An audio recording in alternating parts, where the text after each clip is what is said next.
The author of this fanfiction name is Fanatic06. He works on fanfiction.net and the link is in the description to the stories. Chapter 19, Ash vs. Paul. First rivalry battle. It was now time for the group to depart Vermilion City. Just like with Cerulean City, they had an eventful time there. They were able to put an end to Team Rocket's plan. Ash had obtained a new Pokemon, and he also received his third gym badge. It was somewhat sad to leave the big city once again to travel in the wilderness for a while, but hopefully, it wouldn't take as long to get to Celadon City as it did to get to Vermilion City. Brock had made sure to stock up on supplies that morning, but before they fully continued on their journey, there was one thing they had left to do.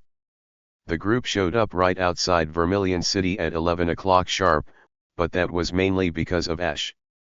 There was no way he would give Paul the pleasure of mocking him, because he can't even get to a scheduled battle on time. As expected, once they arrived at the destined location, Paul was already waiting there. Contrary to Ash, who had a serious and determined look, Paul was not displaying any emotion. Despite the group waving at him in an attempt to be friendly, Paul did not give any sort of greeting in return. He merely walked up to Ash before even saying anything. "Are you ready?" Paul asked. "I am. I'm going to show you that bonding with Pokemon is just as important as training them." Ash responded. "Pikachu." Pikachu agreed. Paul gave a light grunt and said nothing else before heading off to presumably his side of the impromptu battlefield. "I know you will win, Ash. The bond you have with your Pokemon is stronger than anyone else I know," Serena told him. "I haven't let you down yet, and I won't start now, Serena," Ash replied, giving her a thumbs up. Serena blushed and went over to stand on the side of the battlefield with Misty, who was already over there.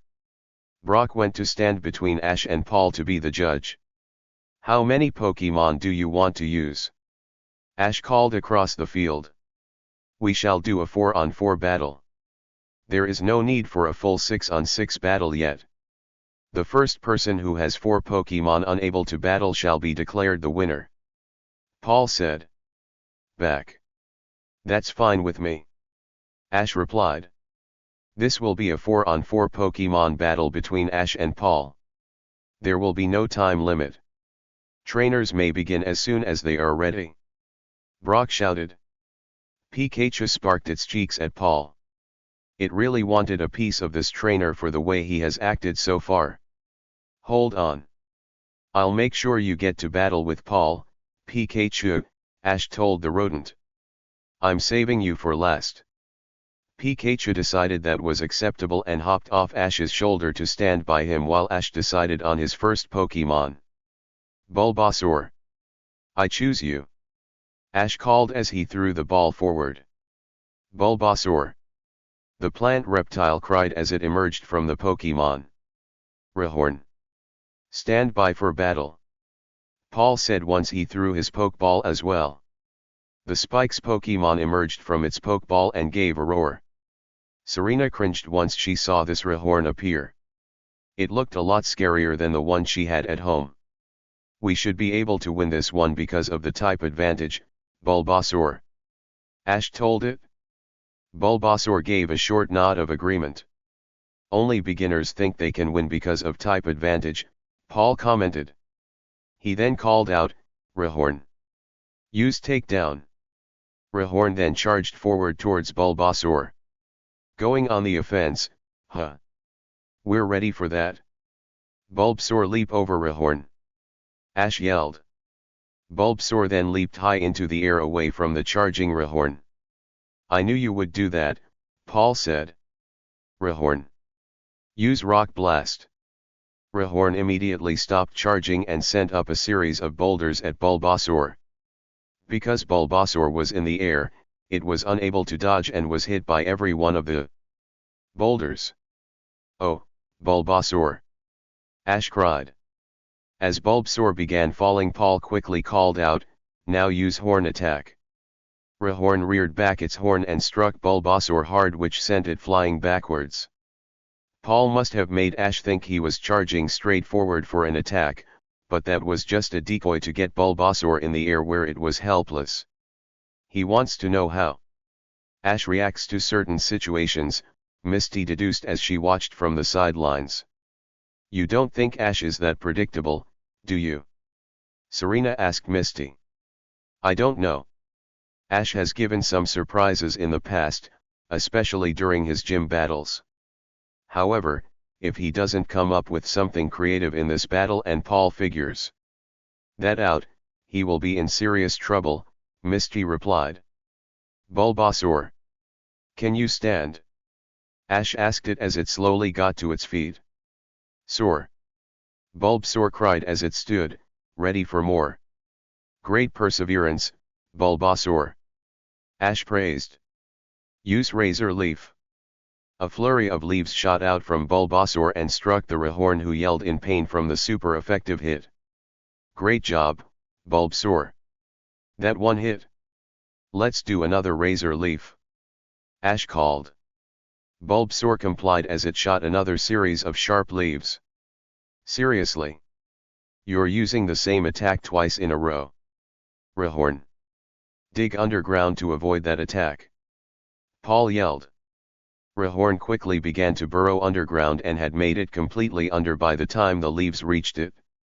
They soared above the hole, not hitting anything. Ash is doing what I was worried about. He is so determined to beat Paul that he isn't playing smart. He saw an attack that worked and did it again, which was a big mistake. Misty said. I've got to focus, Ash thought. It was wrong of me to use the same attack twice in a row. That gave Paul a chance to counter it the second time. Be careful, Bulbasaur. Rhyhorn could be anywhere. Ash shouted. Bulbasaur stood still and tried to listen for Rhyhorn underneath the ground. It soon heard movement beneath it and prepared to jump out of the way, but then there was silence. Bulbasaur stopped moving for a second, momentarily confused by the silence and lack of movement beneath it. It had dealt with several dig attacks before, so why was this one not making any noise? Suddenly, Rhyhorn burst out of the ground right underneath it and used the momentum for a horn attack. Bulbasaur was sent sailing high into the air. Now finish with Stone Edge. Paul ordered. Quick, Bulbasaur. Use Leech Seed. Ash yelled. Bulbasaur managed to launch a leech seed from its bulb just as Rhyhorn shot a large chunk of rock at it. The seed fell on top of Rhyhorn as vines began to cover it and sap its energy. Unfortunately, the huge chunk of rock struck Bulbasaur while it was in the air also, which sent it plummeting to the ground. Bulbasaur. Are you okay? Ash asked worriedly. Bulbasaur tried to get back up but was unsuccessful and fell over again, this time not getting up. Bulbasaur is unable to battle. Rhyhorn is the winner. Brock yelled. Oh, Bulbasaur lost, Serena said sadly. Yeah, Paul really has that Rhyhorn trained well. Bulbasaur never even heard it while it was underground. It able to win even though Bulbasaur had the type advantage. It was a good thing he got that leech seed on it, though, Misty said. Return, Bulbasaur. Ash called before giving a sad look at the Pokeball. You were great, Bulbasaur. Take a good rest. You have a really predictable battling style so far, Paul commented from across the field. You did exactly what I thought you would do when I ordered a full-on charge attack by having Bulbasaur jump over it where it was completely vulnerable to attacks. Your next mistake was to have Bulbasaur use the same attack twice in a row after the first one struck, which is how I was able to counter it easily. Ash grit his teeth as he knew Paul was right. He wasn't facing some starter trainer like Samurai was. Paul was very capable despite Ash not wanting to admit it. Ash thought through his options on what his next Pokemon should be. Rhyhorn was really strong and Charmander, Pidgeotto, Butterfree, and Pikachu were all weak against rock or ground types. Ash was getting the feeling that Pidgeotto and Pikachu Steel-type moves wouldn't cut it with Paul. He only had one option. "Squirtle, I choose you," Ash yelled as he threw the ball forward. "Squirtle," the turtle Pokemon said once it came out of the ball. It then saw the Rhyhorn in front of it and gave a hard stare. This was its first battle since coming with Ash, so it wanted to prove itself. "Rhyhorn, use takedown," Paul ordered once more. Despite the leech seed sapping away its energy, Rhyhorn pushed forward for a full speed charge. Ash was about to order his Squirtle to leap over Rhyhorn, but then remembered what happened last time with Bulbasaur. He had to think of something else. "Squirtle, use Withdraw," Ash called. He hoped Squirtle's hard shell was enough to counter Rhyhorn's stone body. Squirtle saw the incoming takedown and immediately hid inside its shell for protection. The Rhyhorn slammed into Squirtle, which sent it sailing into the air.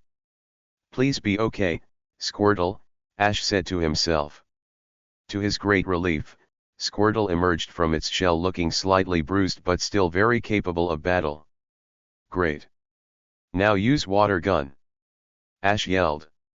Squirtle took a deep breath and blew a stream of water out of its mouth down towards Rhyhorn, striking it dead on. The rock Pokemon roared in pain at taking a second super effective attack.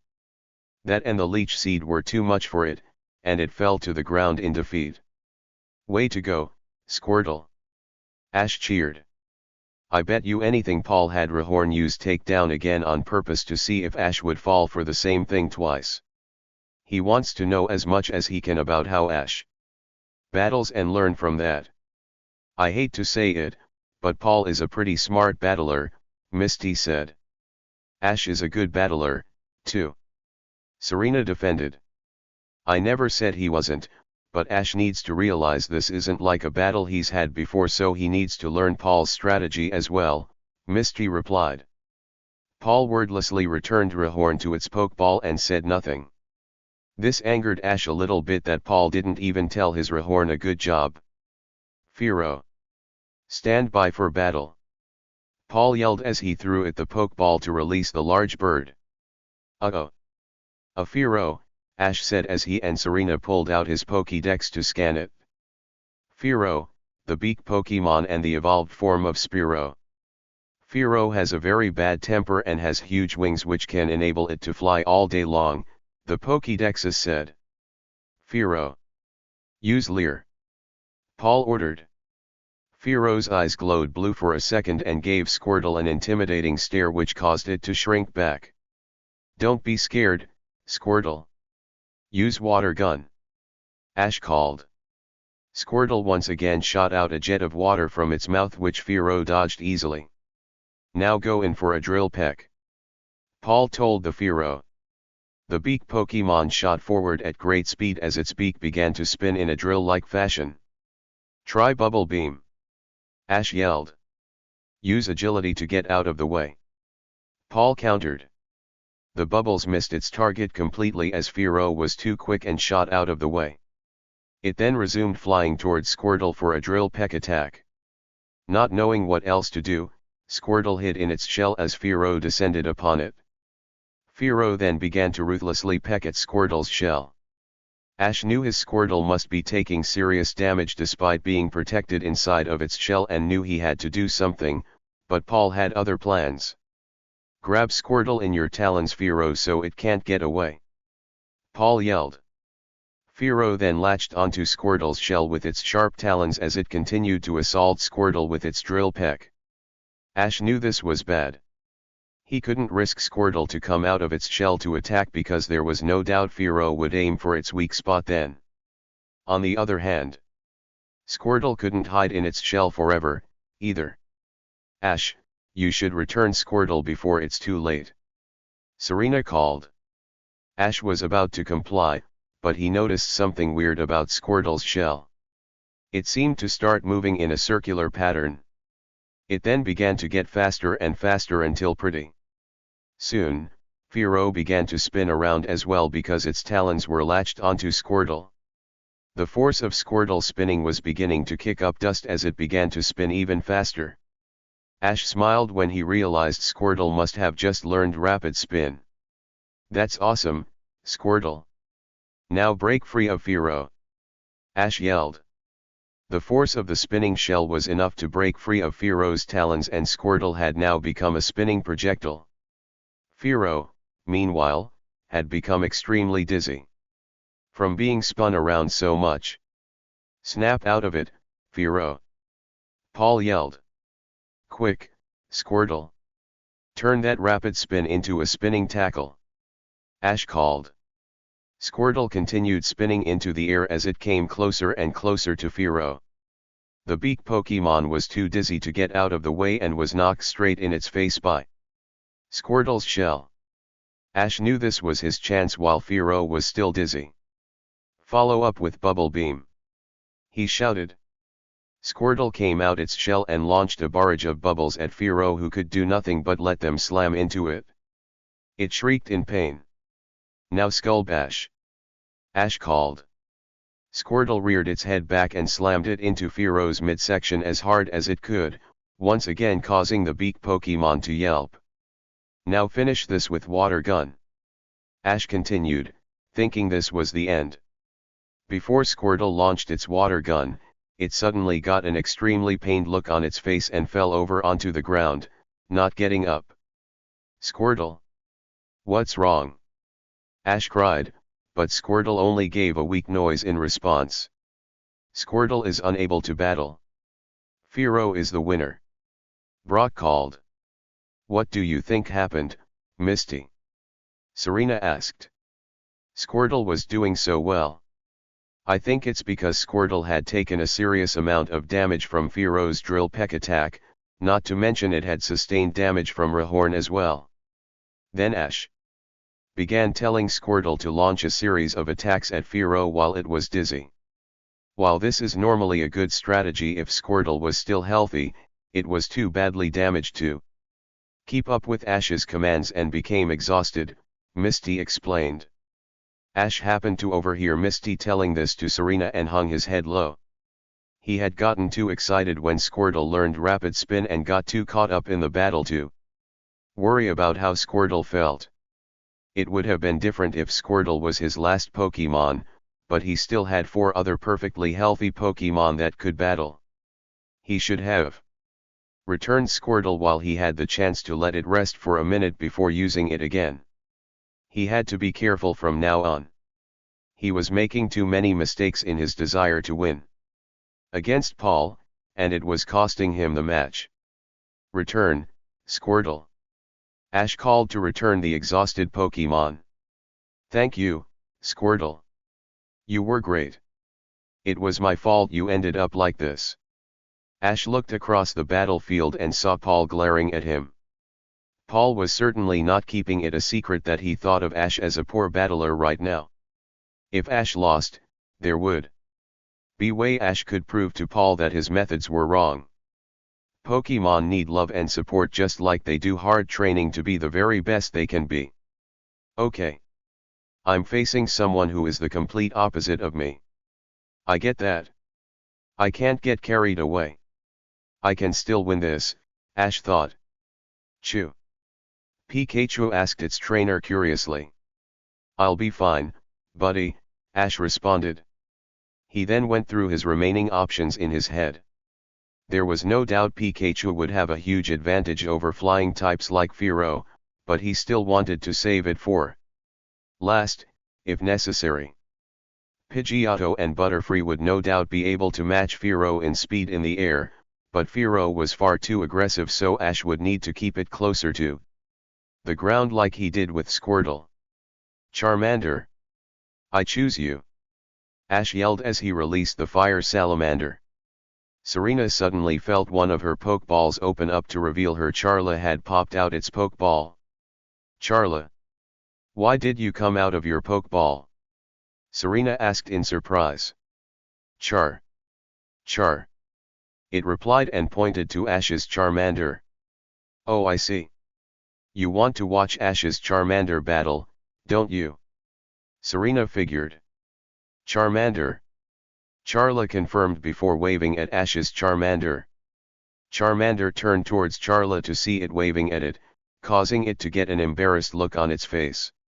Misty, Brock, and Serena chuckled while Ash stood there, confused as to what was going on. Paul merely rolled his eyes. This group was so annoying to him. "Are you done playing around yet to get back to the battle?" Paul called to Ash, which caused him to glare back. "You bet.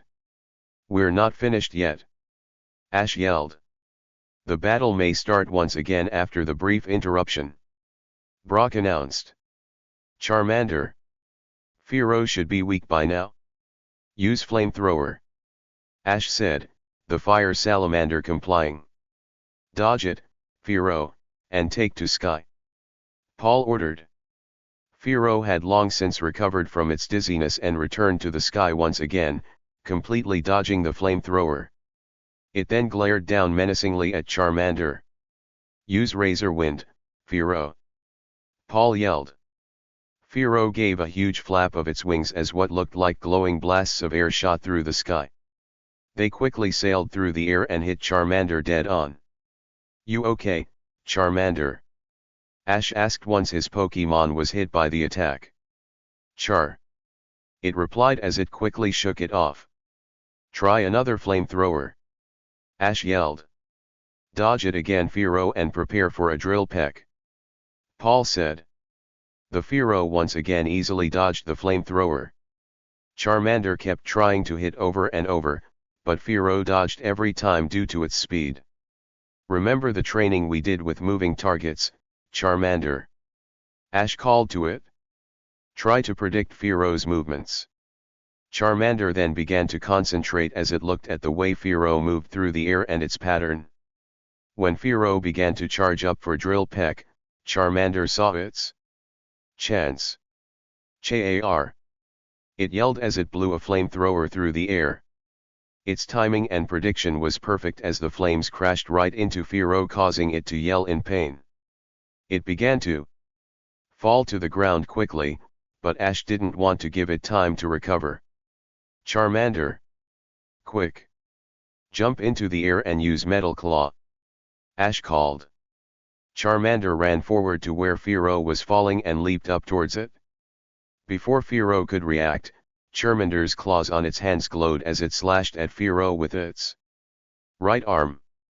Both Pokémon hit the ground. Charmander landed on both of its feet while Fearow fell on its back. It had been defeated. Fearow is unable to battle. Charmander is the winner, Brock yelled. Charla cheered happily upon seeing Charmander score a victory. It hoped that Charmander could see it win sometime soon as well. "Way to go, Ash. You've got 2 already. Just 2 more to go," Serena encouraged. Once again, Paul returned his Fearow without saying a word to it. Ash grew angry again upon seeing that. Couldn't he at least give some form of thanks to it? "Magby! Stand by for battle!" Paul shouted as he released a Pokémon the group had never seen before. The Magby had a red body with a yellow flame marking on its stomach and a yellow, rounded beak. It had lumps on its head, a spike on its back. Its hands and feet had claws at the end of them. "Whoa! What's that?" Ash asked in surprise as he and Serena took out their Pokédexes to scan it. Magby, the live coal Pokémon. It is found in volcanic craters and can spit flames at 1100 degrees Fahrenheit, the Pokédexes. "I've never heard of that Pokémon before," Ash said in wonder. Serena was thinking along the same lines as Ash. "That must be one of the newly discovered baby Pokémon," Brock explained to Ash. "The only way you can get one is by breeding a Magmar. I wonder where Paul was able to obtain one."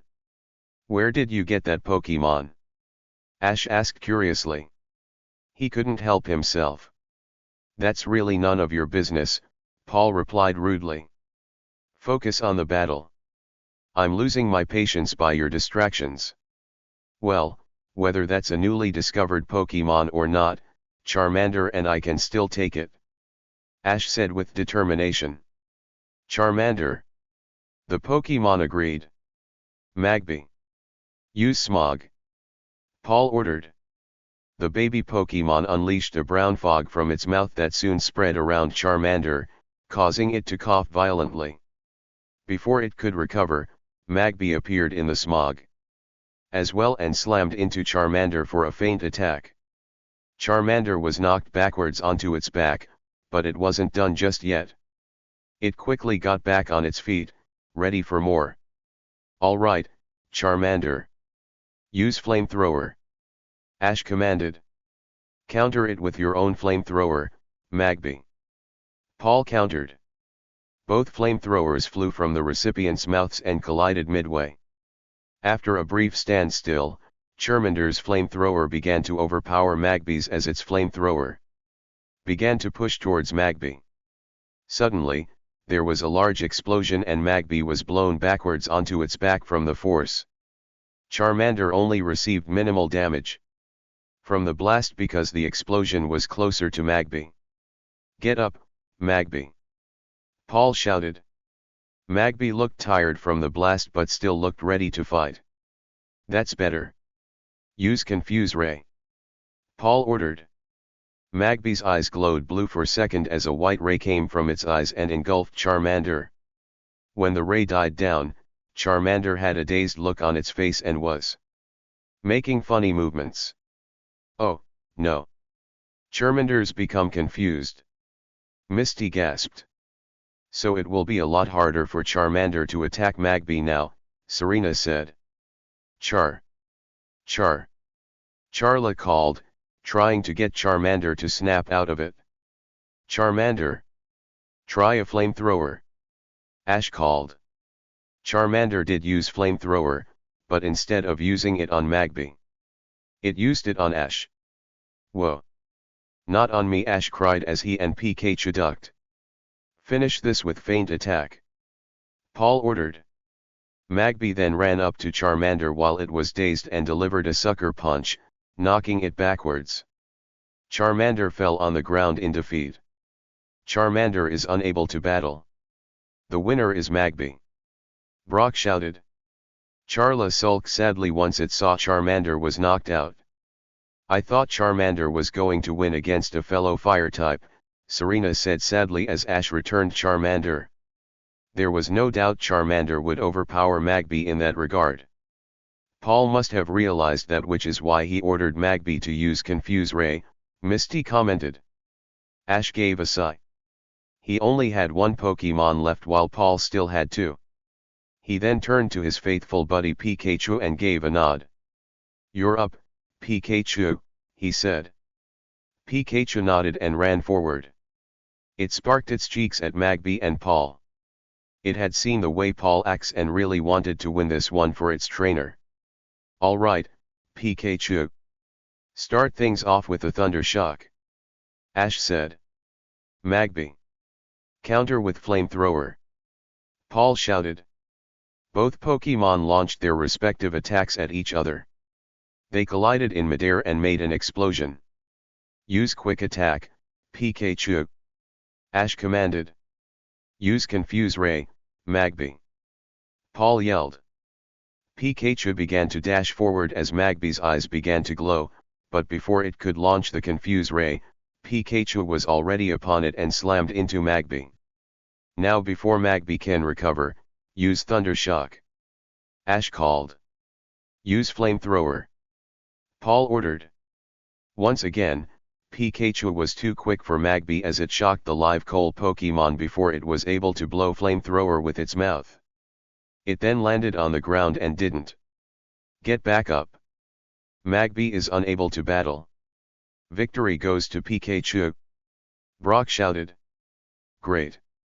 I knew Pikachu would be able to handle it. Serena said happily. Awesome job, buddy. Just one more. Let's turn it around. Ash said, giving Pikachu a thumbs up. Pikachu.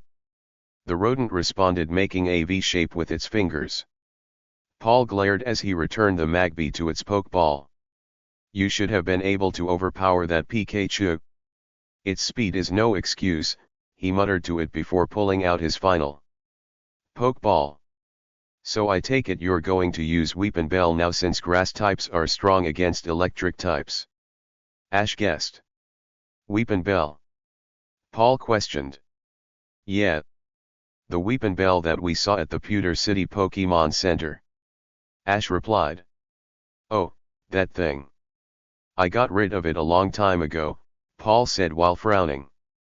You what? Ash yelled. That Weepin' Bell was a lost cause. It couldn't even beat types that it was strong against, so it wasn't worth keeping, Paul replied while glaring. Ash became angry upon hearing that. If Paul would have spent time training with Weepin' Bell like any caring trainer, it could have become strong, but he released it and never gave the poor Pokemon a chance to prove itself again. Serena, Brock, and Misty were thinking along the same lines as Ash as they frowned deeply upon hearing what Paul said about Weepin' Bell. Since it wasn't Weepin' Bell, the group waited in anticipation to see what Paul's final Pokemon would be. Illichid. Stand by for battle. Paul yelled as he threw his Pokeball to reveal another Pokemon the group had never seen before. It was a yellow, round-bodied Pokemon with back stripes. It had bulky arms and rounded toeless feet. It had horns on its head that resembled the prongs on a plug. I've never seen that Pokemon before, either, Ash commented as he and Serena once again pulled out their Pokédexes. Illichid, the electric Pokemon. A weak electric current flows between its horns. It rotates its arms quickly to build electricity, said the Pokédexes. That must be another baby Pokemon. I wonder how Paul was able to obtain them, Ash wondered. I'll go ahead and let you attack first. I won't even tell Illichid to move, Paul said. This surprised Ash. He was wondering what Paul was up to. There had to be a catch. Why? Asked Ash. Just do it before I change my mind, Paul replied. Fine.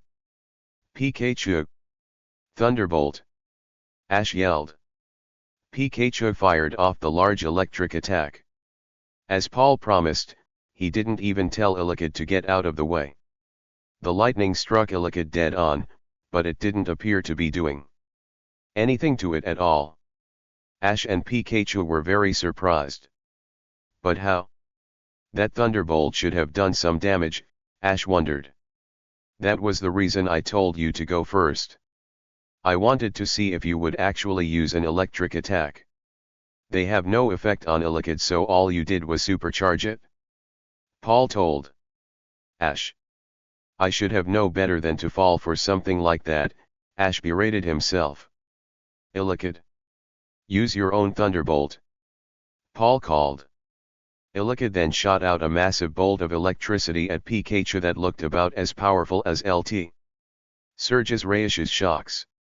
The bad part was the grass they were battling on wasn't sturdy enough for Pikachu to stand on its tail again like at the gym. It had no choice but to endure the Thunderbolt. Pikachu yelled in pain as the attack struck and was sent sailing backwards. Pikachu! Ash cried. Pikachu slowly got to its feet and shook itself to once again get a serious expression on its face. Why don't you just give up? Paul smirked. No way. Use agility, Pikachu! Ash yelled. Pikachu then began to run in circles around Illichid. Unlike LT Surge's Raichu, Illichid was fairly fast as well and able to keep up with Pikachu. It then began to shoot various thunder shocks at Pikachu as it was running. They were fortunately missing Pikachu, but were getting closer with every shot. Seeing how this was no good, Ash knew he had to go on the offensive.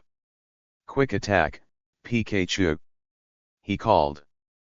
Pikachu suddenly changed directions, which caught Illichid off guard. It then dashed forward and collided right into Illichid, which knocked it onto the ground. You slam! Ash shouted. Illichid! Brick break! Paul countered. Pikachu leaped into the air, and began to charge up its tail.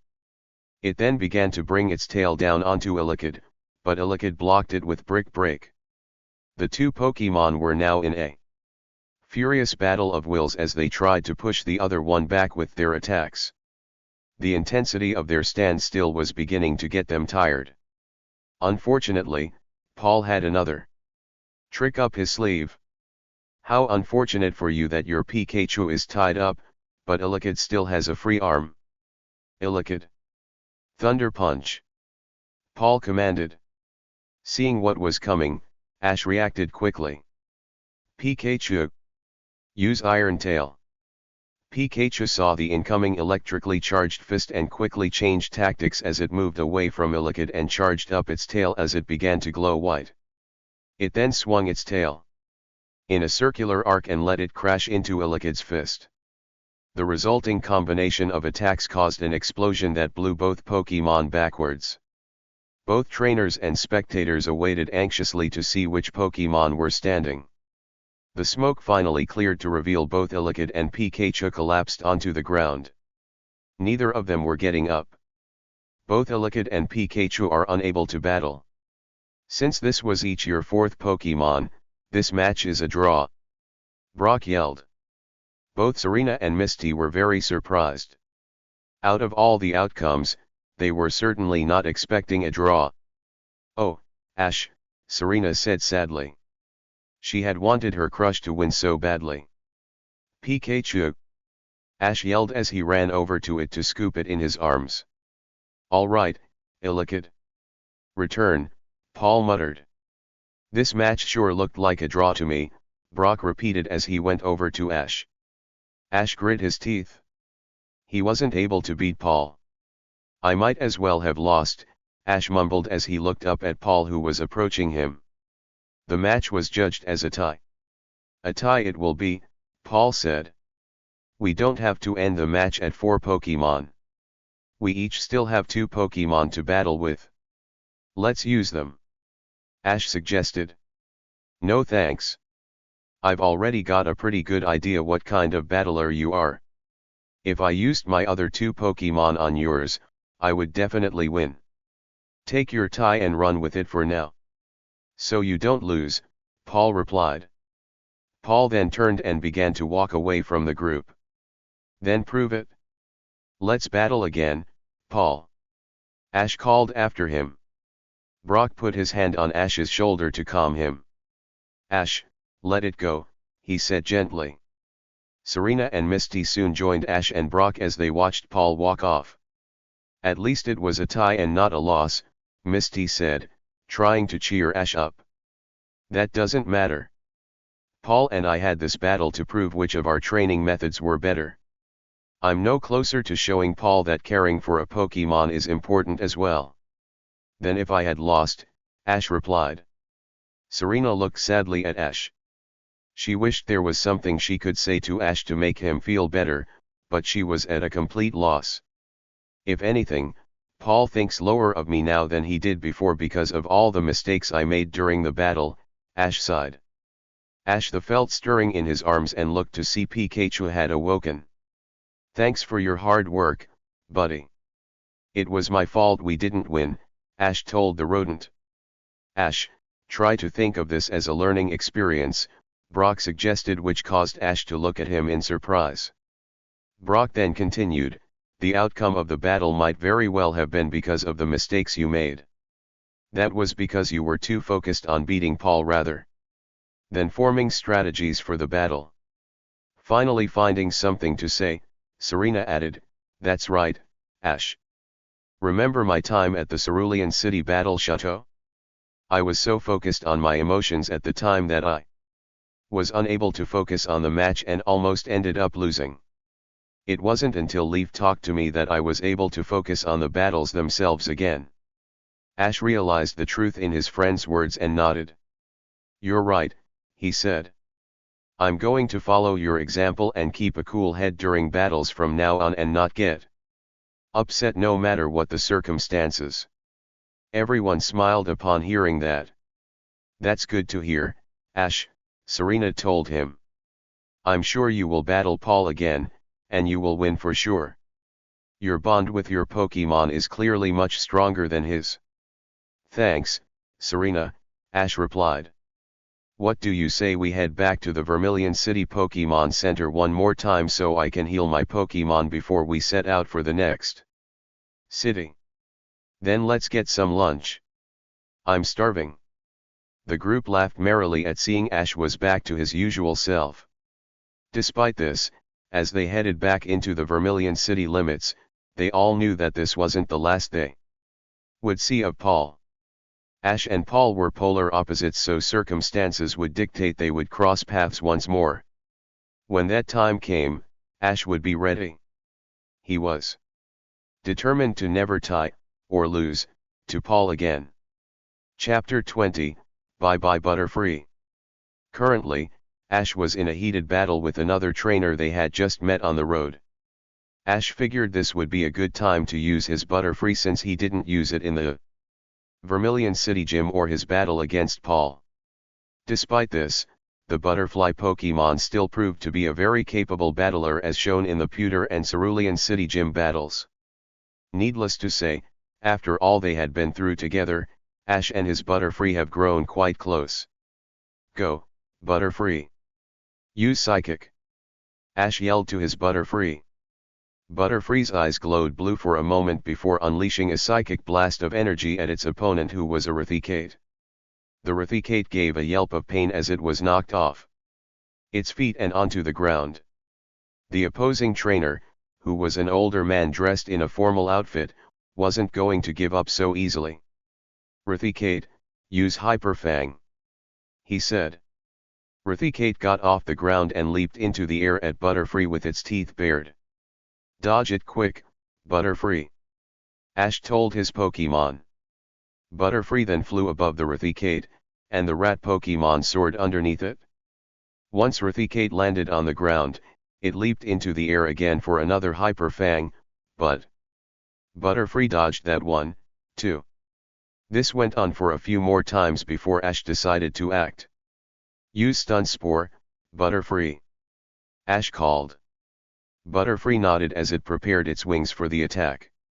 This time, once Raticate landed on the ground again, Butterfree began to sprinkle a brown powder from its wings onto the opposing Pokemon. The Raticate then began to tremble violently as the powder fell onto it. It was paralyzed. Try to shake free of it, Raticate, the gentleman yelled, but it was no use. Excellent, Butterfree. Finish it with a tackle attack, Ash said. Butterfree then flew forward and slammed into Raticate. The rat Pokemon was then knocked onto its back and down for the count. Raticate is unable to battle. Butterfree is the winner. Brock, who was judging, announced while pointing to Ash. You were super, Butterfree. Ash congratulated his Pokemon as he and Pikachu rushed forward to it. Free! Butterfree cried in delight. Pikachu! The yellow rodent told its friend while leaping up to give it a high five. Way to go, Ash! Serena said happily as she and Misty joined them. Thanks guys, but you know most credit goes to Butterfree, Ash replied. Butterfree turned red at the praise it was receiving, but it was still pleased. The gentleman returned Raticate to its Pokeball and walked towards Ash. Young man, your Butterfree is a very swell battler. I'm impressed. Thank you, sir, Ash replied politely. This Butterfree was the first Pokemon I ever caught. I've raised it ever since it was a Caterpie, so we have been through a lot together. It certainly shows, the gentleman nodded. Have you ever thought about what Butterfree's future will be like? What do you mean? Ash asked. Free? Butterfree questioned as well. The Butterfree mating season is around this time of year, the gentleman explained. Trainers from all over the Kanto region gather around a cliff near here and let their Butterfree find their true love. Their true love? Ash questioned. That's right, the gentleman confirmed. Your Butterfree is certainly destined for great things, whether it be battling or starting a family of its own. Considering how close you are with Butterfree, I know you will find out what its real calling in life is. Good day.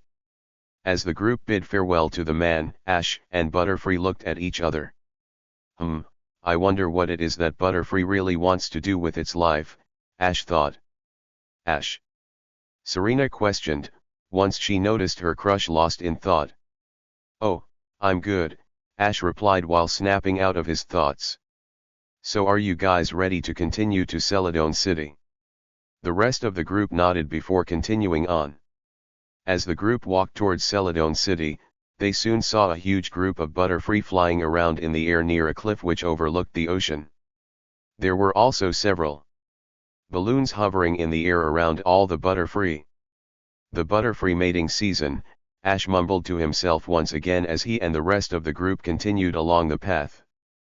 Pika-Pi. Pikachu questioned its trainer. Hey, Pikachu. If you were a Butterfree, what would you want to do? Start a family or stay with me? Ash asked the rodent. Ash, you aren't going to get your answer from Pikachu, Misty told him. Each different Pokemon want different things. The only way you are going to get your answer is from Butterfree itself. Right. It's just hard to imagine what it would be like if I didn't have Butterfree, Ash muttered. Each trainer has to make difficult decisions in life, Ash. I say you let Butterfree out of its Pokeball and see what happens, Brock told him. All right, Ash replied. Butterfree. Come on out. Butterfree appeared and looked at its trainer expectantly. Hey, Butterfree. I was wondering if you would like to join that group of Butterfree over there. I bet your partner is waiting for you somewhere in that group. Why don't you go? Take a look. Ash asked his Pokemon. Free. Butterfree said before flying off towards the others. Hey. I was thinking. Why don't we rent a balloon and watch like the other trainers are doing? Brock suggested. Good idea. Let's go, Ash replied. A few minutes later, the group had rented one of the large, hot air balloon and had joined all the other trainers in the sky. Ash found it extremely difficult to figure out which Butterfree was his. There had to be over 100 Butterfree flying around the area. They didn't have to wait for too long, however, as Butterfree came back to the balloon. Soon afterward. Hey, Butterfree. How did it go? Ash asked. Butterfree bowed its head a little sadly in response. Oh, I see. There weren't any Butterfree over there that seemed to catch your interest, Ash figured. Butterfree nodded its head in response. I'm sure your future mate is out there, Butterfree. You just haven't met it yet, Ash reassured it. We can always try again next year. Pika Pika, Pikachu said to comfort its friend. Butterfree was about to allow itself to return to the Pokeball when it happened to give one last look at the group of Butterfree and froze. In the distance, it saw the most beautiful Butterfree it had ever seen just join the other butterfly Pokemon. It was a bright pink in color, and Ash's Butterfree was instantly love-struck. Free! It cried happily as it seemed to get hearts in its eyes. The group noticed where it was looking and smiled. Ah, I see. That pink Butterfree has captured your interest it seems, Ash commented. Free. Butterfree nodded. I've got something that might make you stand out from the other Butterfree, Brock said as he took out a yellow ribbon from his backpack and tied it around Butterfree's neck. Butterfree smiled in approval at what Brock had done. Well, what are you waiting for, Butterfree? Go get your girl. Brock shouted enthusiastically. Butterfree gave a nod and flew off towards the pink Butterfree. Once Butterfree reached the pink Butterfree, it began to do dances around the pink Butterfree and showing off its moves. The pink Butterfree, however, didn't appear impressed at all. Every time Butterfree would do something in an attempt to impress it, the pink Butterfree would turn away. Finally, in order for Ash's Butterfree to get the message, the pink Butterfree gave it a harsh slap across the face. The group saw this and immediately got a frown on their face. Ash's Butterfree looked absolutely crestfallen as its eyes began to water. It then flew off into a nearby forest in shame. "Oh man. Poor Butterfree," Ash said sadly as they watched Butterfree fly off. "I feel your pain, Butterfree." Brock suddenly cried out with tears streaming down his face. "I know exactly what it's like to be rejected by a girl." "Oh, get over yourself, Brock. We need to find Butterfree," Misty said in an annoyed tone. The group then moved their balloon towards the forest and landed next to it. Then they entered the small piece of woods and began to search for Butterfree. Since the patch of woods wasn't very large, it didn't take them too long to find Butterfree. They spotted it on the ground with its back turned to them with its head bowed. "Hey Butterfree. I'm really sorry about what happened," Ash told it sympathetically. "Free," Butterfree said sadly as it hung its head any lower. "I know it probably hurts a lot to be rejected," Ash continued gently, "but you can't let that get you down. There are plenty of other Butterfree out there." "What would you know about any of this, Ash?" Misty asked in an annoyed tone. "I'm only trying to help it, Misty," Ash said defensively. "The thing is that your Butterfree had love at first sight, so it naturally pictured a future with the pink Butterfree. Telling it there are plenty of Butterfree out there doesn't do it any favors. It just had its heart broken by the one Butterfree that caught its eye. You won't ever know how it's feeling until you go through something like that yourself," Misty told him. "Well, excuse me," Ash retorted. Serena watched the scene as she thought to herself what it would be like with her and Ash in the future. It was no secret to a lot of people that she had a crush on him. She also knew she couldn't keep her feelings inside forever and would have to tell him eventually. How would he react if she were to tell him her feelings? Would he return them or reject them? She didn't think she would be able to bear it if Ash didn't return her feelings. Deciding to try for herself, Serena went over to Butterfree next and knelt down next to it. "I know you probably feel terrible that your one true love rejected you. It's probably one of the worst feelings in the world," Serena told it sadly, receiving a nod from the butterfly Pokemon. "You are a great Butterfree and a great Pokemon in general. Don't ever think you aren't good enough for any Butterfree. They would be lucky to have you," Serena said, giving it a smile. Butterfree looked up hopefully at Serena but still looked somewhat upset. "Hey, Butterfree. What do say we help you get the pink Butterfree's attention?" Ash suggested. "Free?" it asked hopefully. "Of course. We'll all help you. Right, guys?" he asked, receiving a nod from everyone else. Ash then stood up. "I think a good way to impress the pink Butterfree is to show off your string shot," Ash told it. "Why don't you try to maneuver your string shot into various patterns? Show us what you've got." Butterfree nodded its head and unleashed its string shot attack. It started off as just an ordinary string shot, but Butterfree soon began to move it around and began to form many different designs, ranging from webs to even an image of a Butterfree. The group was surprised at how talented Butterfree was. "Now try to sprinkle all of your designs with your powder," Ash suggested. Butterfree then let loose its powder on all of the string shot designs it made, causing them to sparkle. The group thought that if ever given the chance, Butterfree would do excellent in Pokemon contests. "You were amazing, Butterfree." Ash praised it. "If you show this to the pink Butterfree, it will no doubt love it." The group then left the woods and headed back to the cliff overlooking the ocean.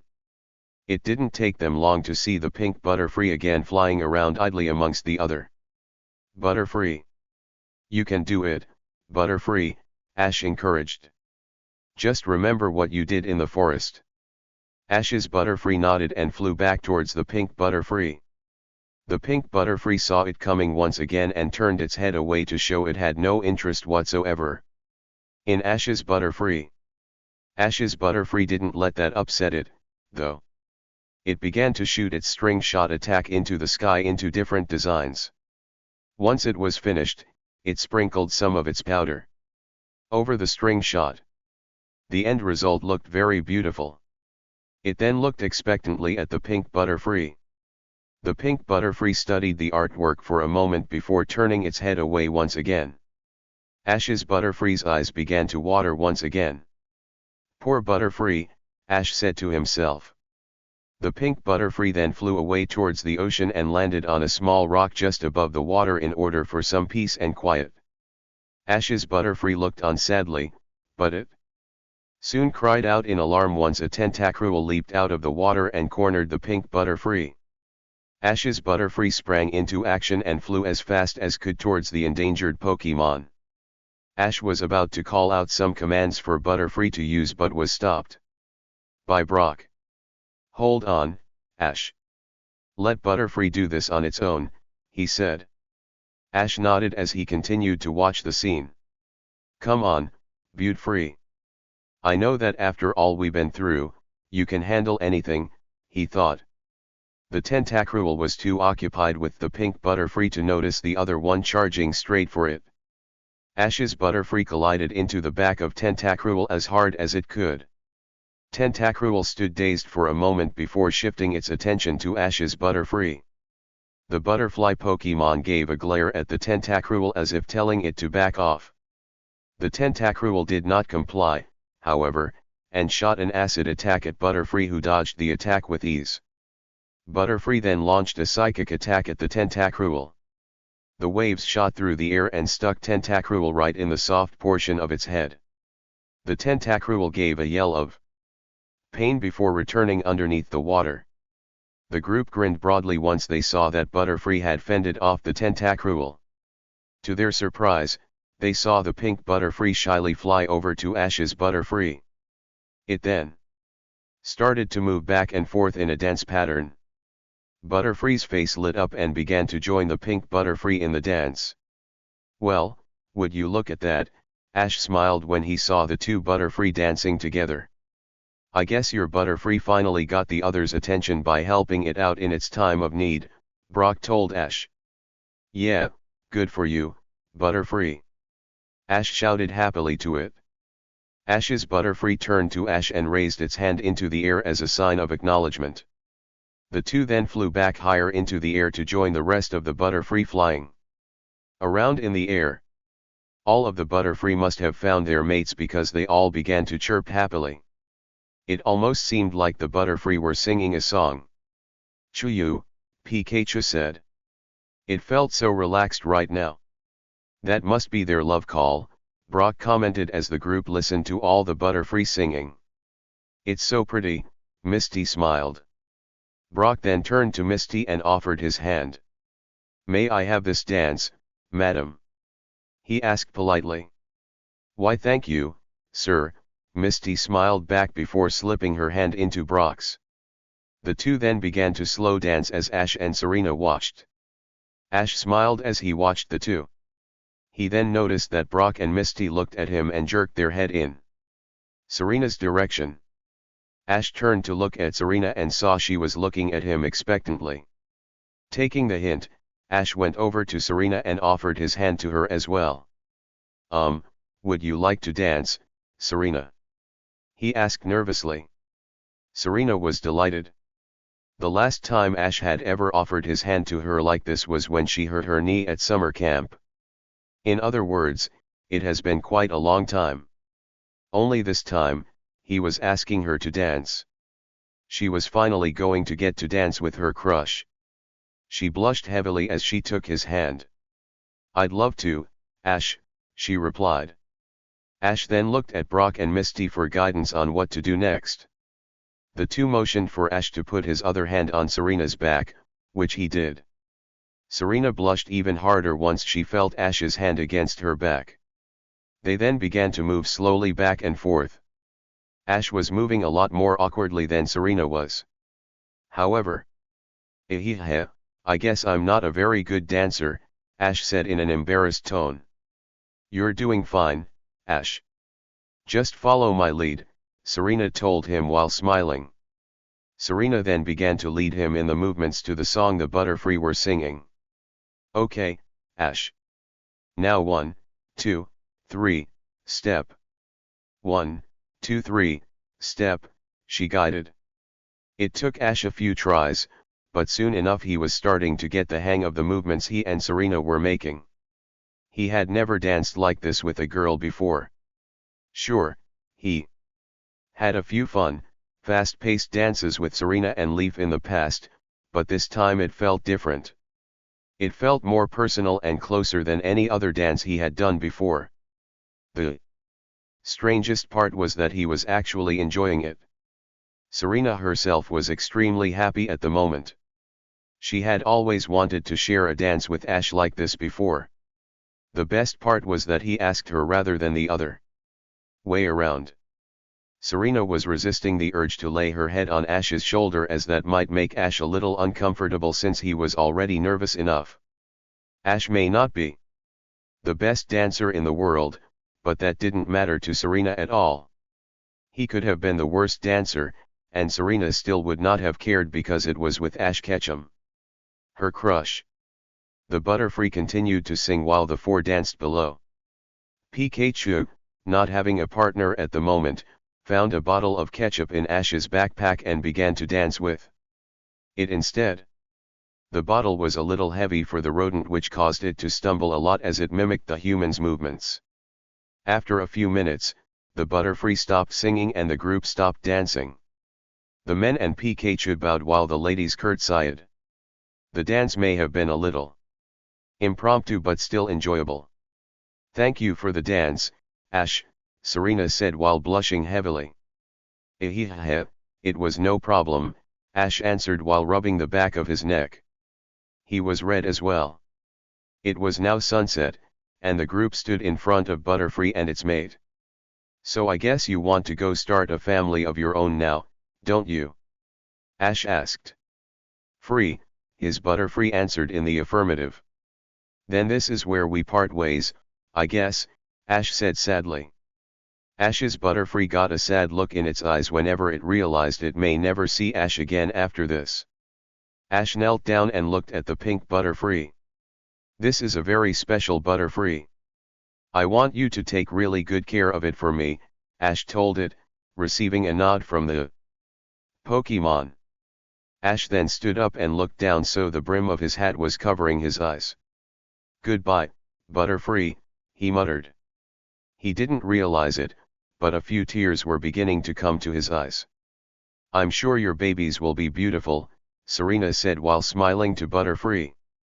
Best of luck to both of you, Brock added. You two will have such a happy life together, Misty finished. The pink Butterfree then left the cliff and flew into the air to wait for Ash's Butterfree. Free? Butterfree asked as it looked up sadly at Ash. Don't worry.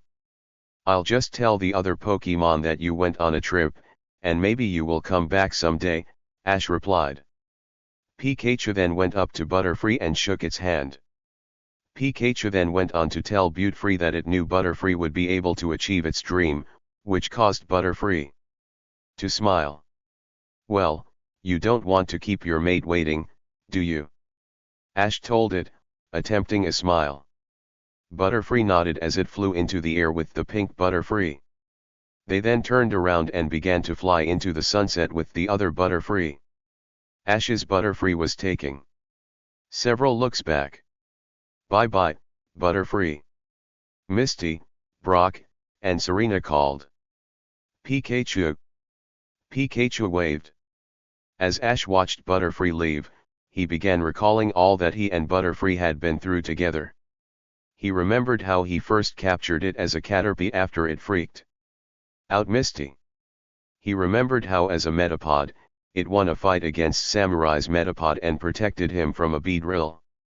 He remembered its great battles in the Pewter and Cerulean gyms.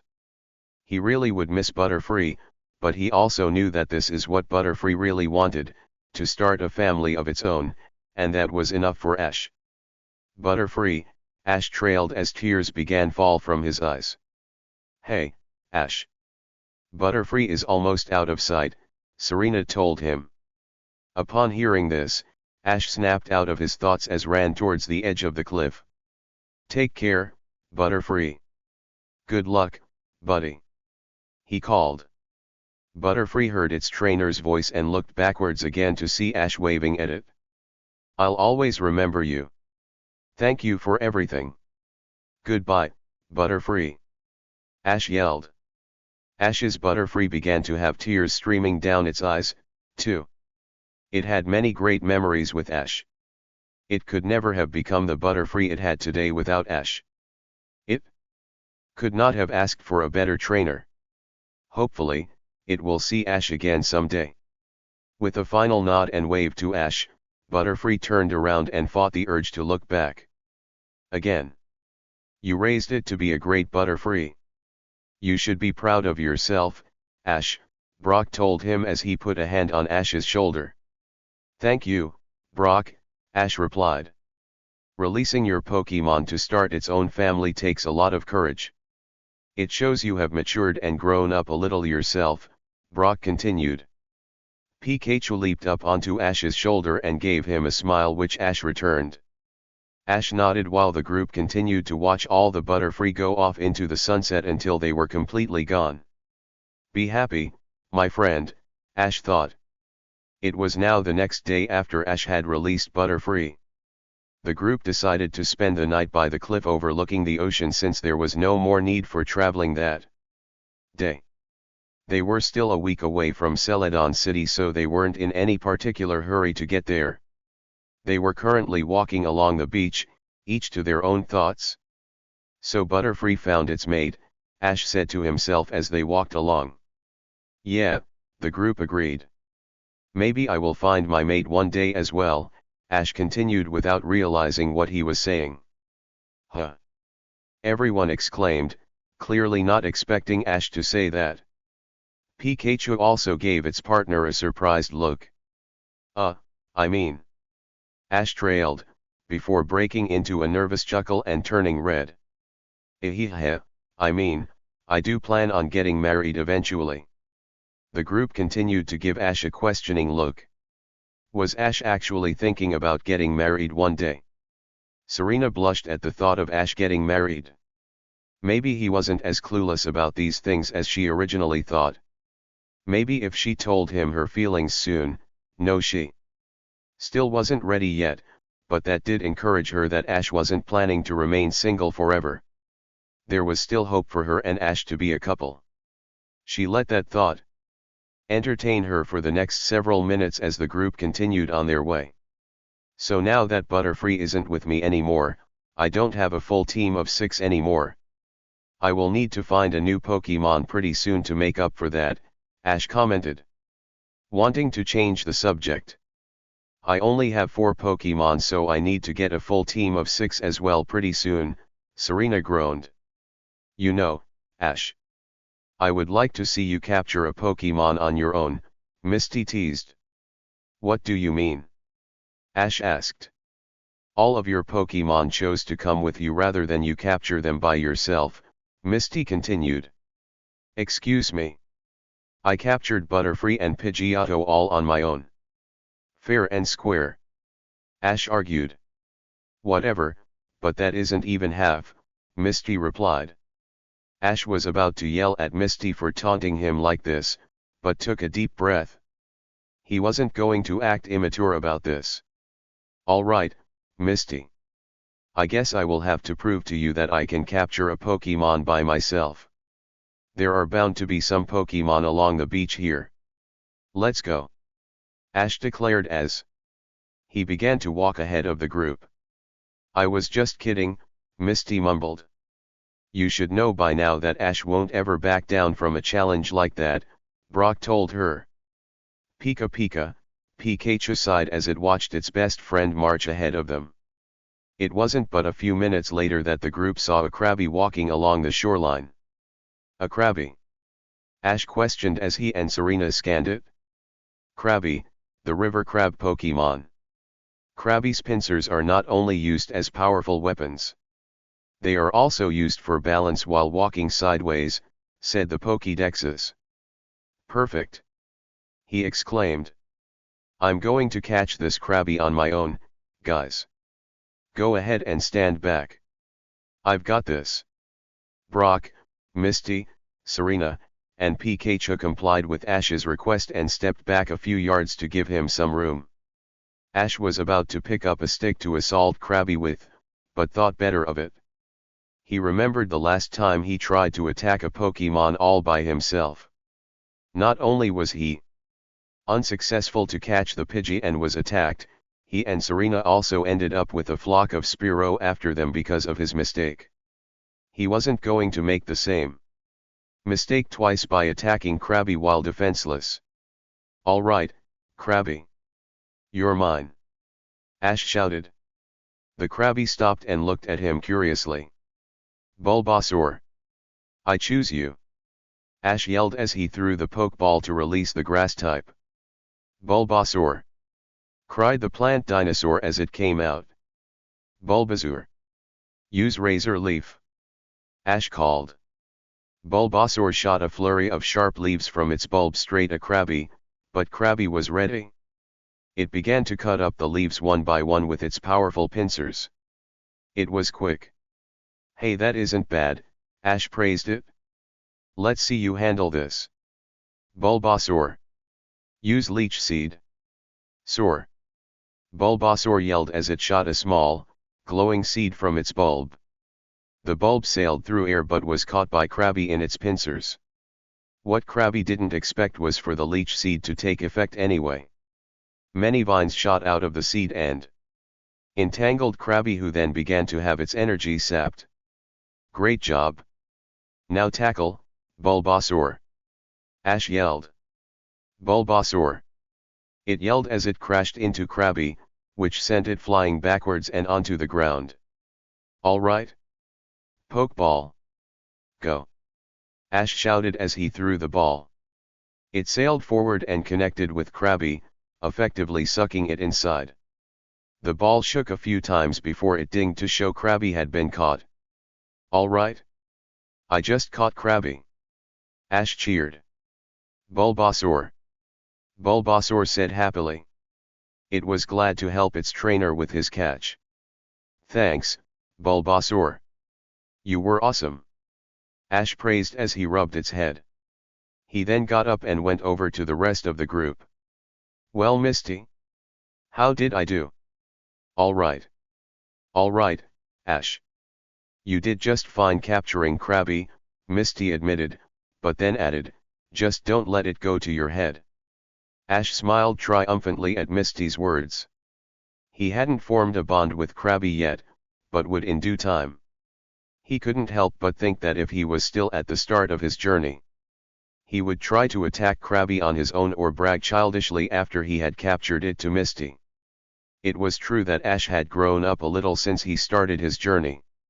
He showed that when he had the courage to release Butterfree in a very mature way.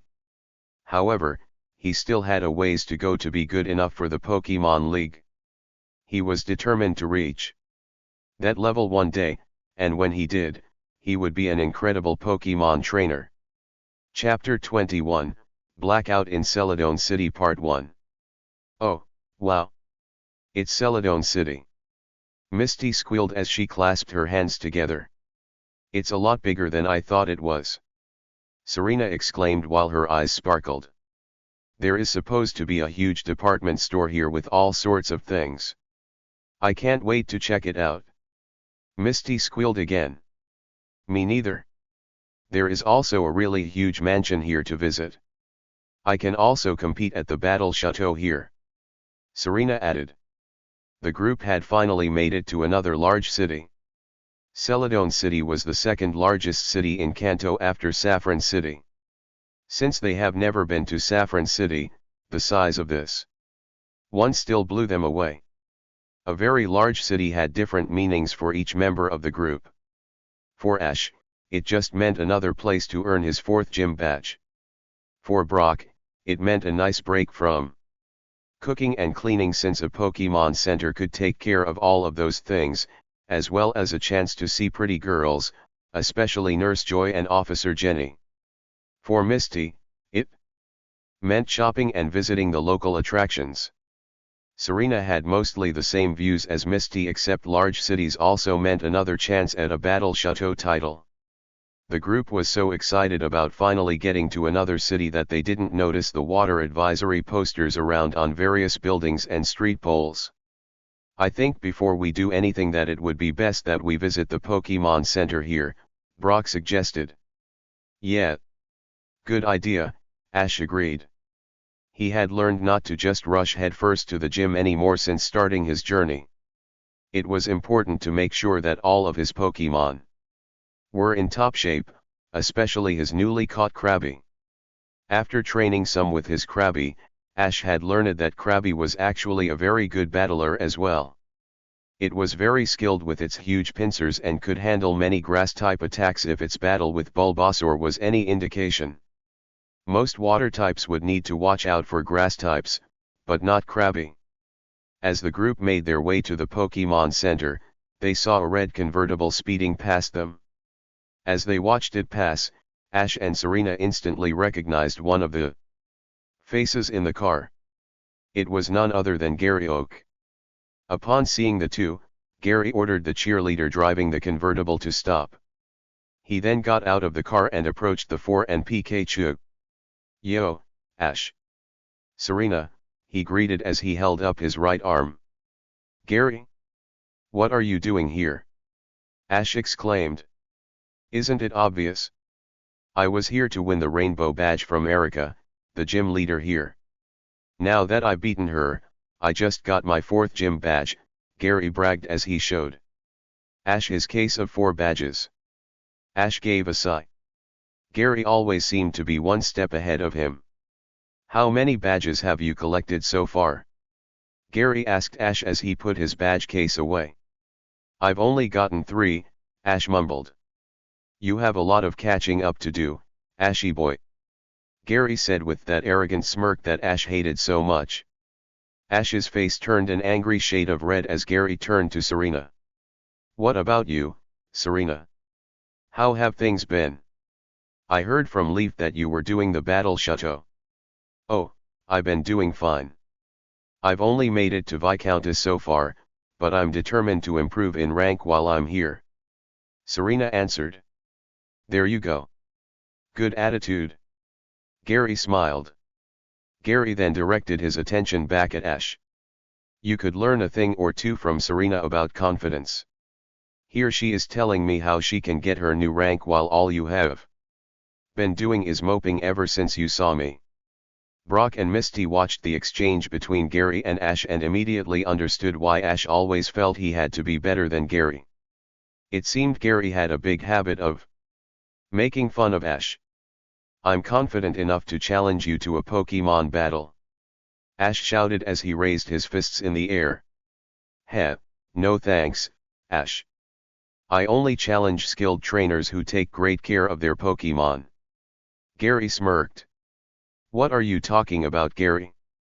My Pokemon are doing super," Ash yelled back. "Have you looked at your Pikachu lately?" Gary asked while pointing to the rodent on Ash's shoulder. Ash looked and was alarmed when he saw that Pikachu had a weak look on its face as sparks flew from its cheeks. "Pikachu! Are you okay?" Ash cried. Now that he thought about it, Pikachu hadn't said a word since they entered Celadon City. Ash berated himself as he should have noticed sooner but was too distracted by Gary showing up. "Your Pikachu will be fine. It just has a cold," Gary informed him. "I'm so generous that I will give you a potion to help you out until you get to the Pokemon Center."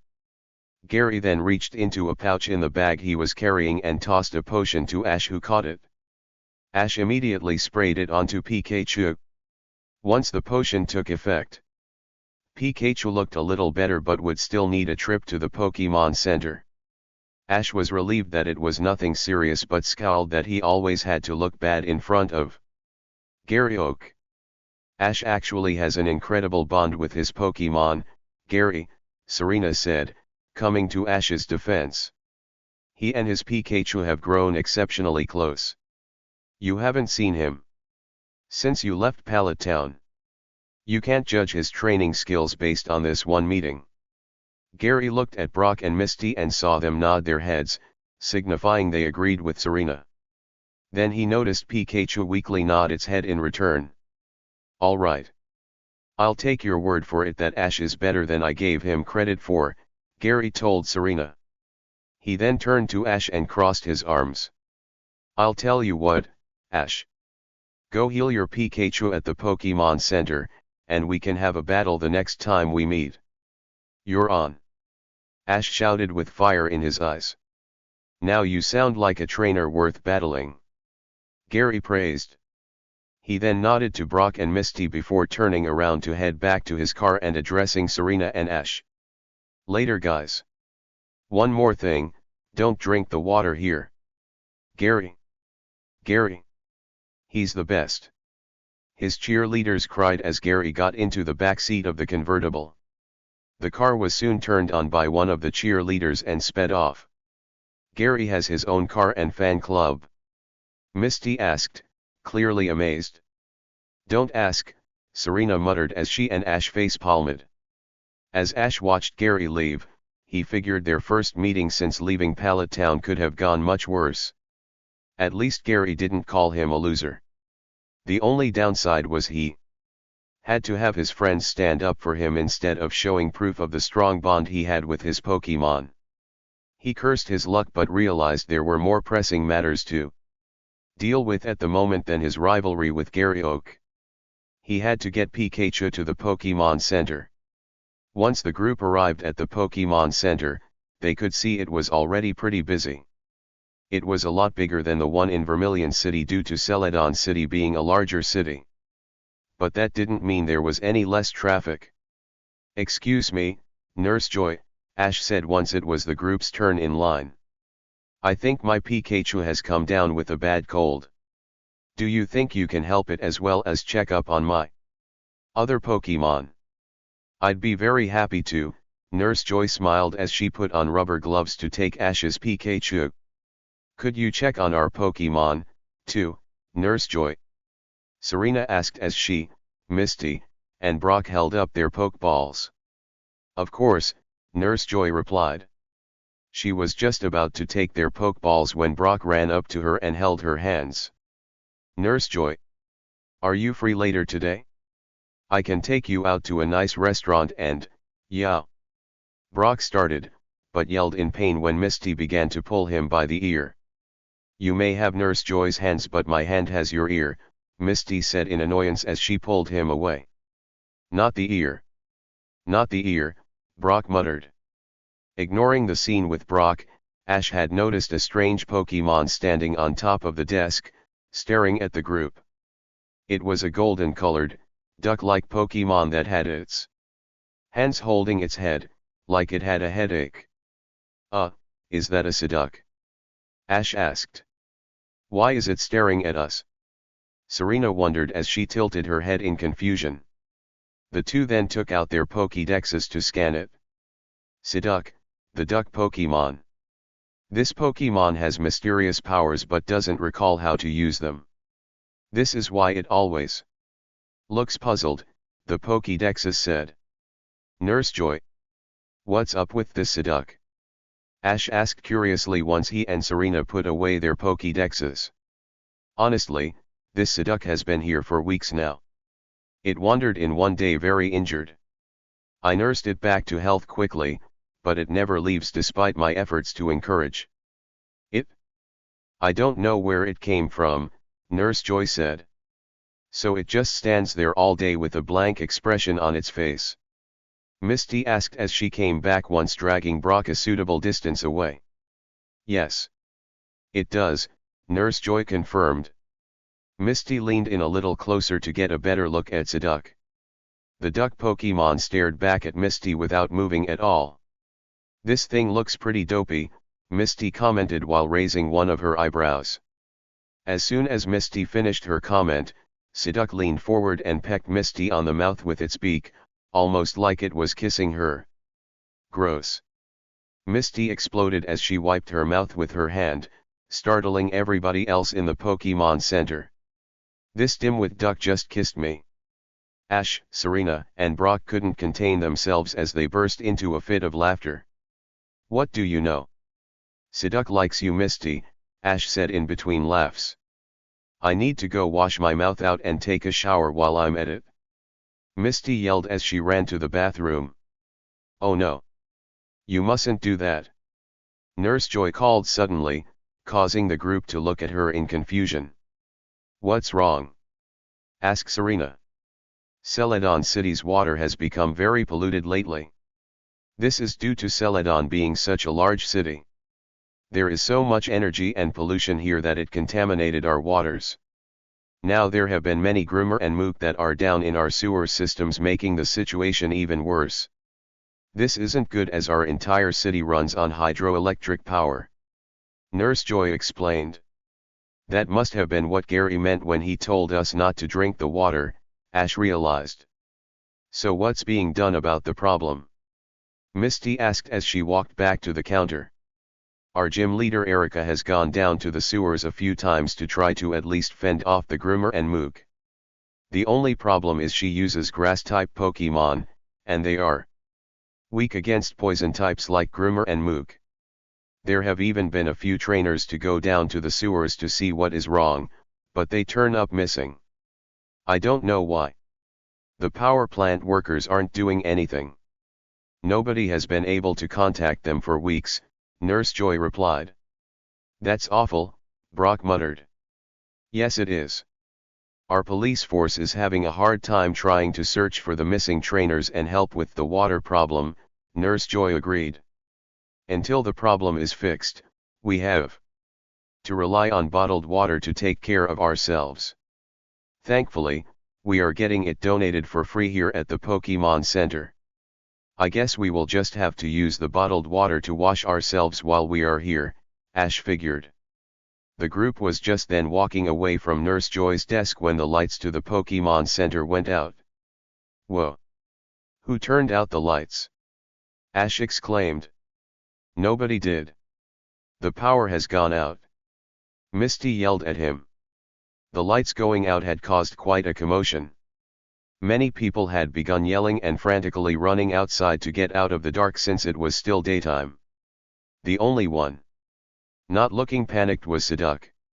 It never changed its expression or moved from its spot despite the chaos.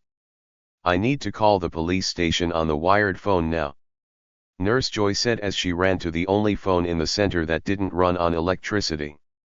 What do you suppose the problem is? Ash asked the group among the chaos at the Pokemon Center. Do you think it has anything to do with the polluted water system? Serena suggested. I don't think so, Brock replied as he crossed his arms in thought.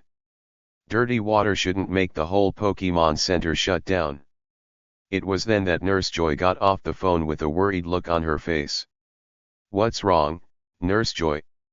Brock asked as the group went over to her. It's terrible.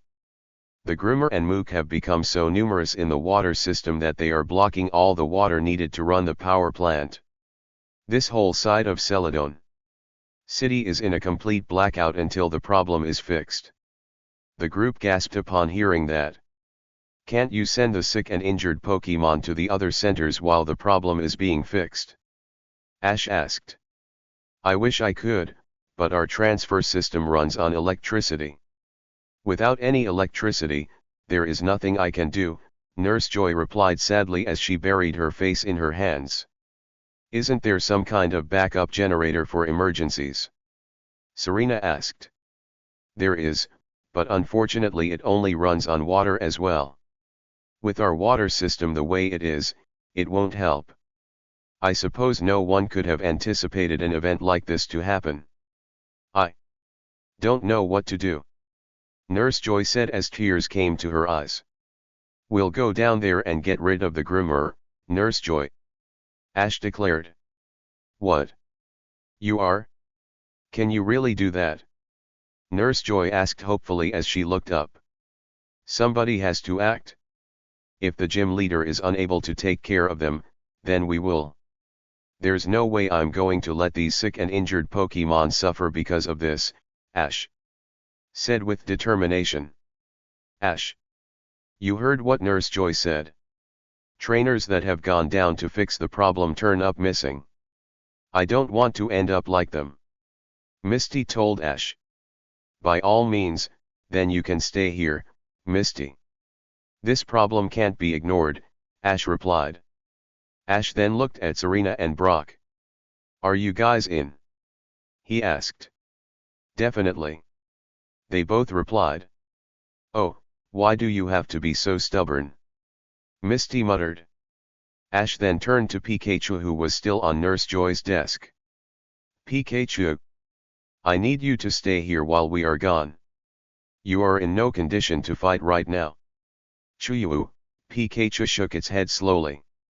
I know you want to come, but I need to make sure you are safe. We'll be back before you know it, Ash said as he ran out of the Pokemon Center with Serena, Brock, and Misty on his heels. Please be careful. Nurse Joy called after them. She then turned to see Pikachu running after them despite its cold. Wait! Nurse Joy cried, but it was too late. Pikachu had already left the Pokemon Center. Nurse Joy sighed as she turned to see how Psyduck was taking this chaos, but it was gone, too. That's weird. Where could Psyduck have gone to? Nurse Joy thought. The group was running through the streets of Celadon City as fast as they could. It was hard to maneuver around all the people who were scurrying about. They were trying to find an entrance into the sewers below to see if they could fend off the groomer and Mook causing the problem, as well as find the water blockage. As they passed a small pond, they could see exactly what Nurse Joy was talking about. The water looked absolutely filthy and smelled terrible. Do you guys think there could be some sort of clue in there? Ash asked in thought as he put his finger to his chin. Great idea, Ash. How do you expect us to go down and look? Misty asked sarcastically. We could send some of our water-type Pokemon and, never mind, Ash trailed. It would be cruel to send their Pokemon into that disgusting water to look for clues.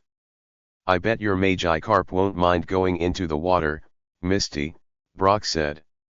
Magikarp have a high tolerance to any type of water, so it should be fine. I guess I could give it a shot, Misty sighed. Go, Magikarp. Magikarp came out of the Pokeball and landed into the water. All right, Magikarp. Go down under the water, and see if there is anything below. Misty commanded.